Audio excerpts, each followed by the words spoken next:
So type 2 diabetes is now also seen in young people under the age of 18.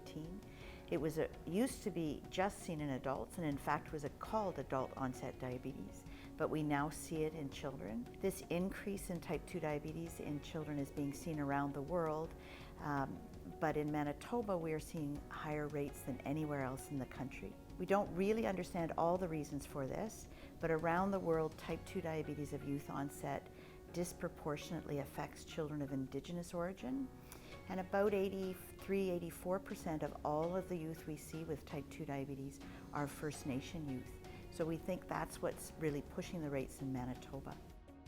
I've been involved in a national surveillance study 10 years ago that demonstrated that new onset type 2 diabetes in children occurred about 1 to 2 children per every 100,000 children across Canada.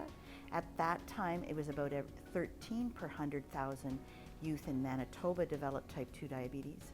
We're just finishing a repeat of that study 10 years later, and it looks like it will have doubled across the country and either tripled or quadrupled in Manitoba. So our rates of type 2 diabetes are considerably higher than elsewhere in Canada, and they're very similar to the rates of type 1 diabetes that we see. If we look at just in First Nation kids, the rates of youth onset type 2 diabetes are 3 to 4 times higher than the rates of type 1 diabetes in children. So this has become a pretty significant problem in Manitoba that we're trying to focus our attention to understand what puts a young person at risk and what we can do to intervene to decrease that risk. And once a child does develop type 2 diabetes, we're also interested in looking at the best treatments.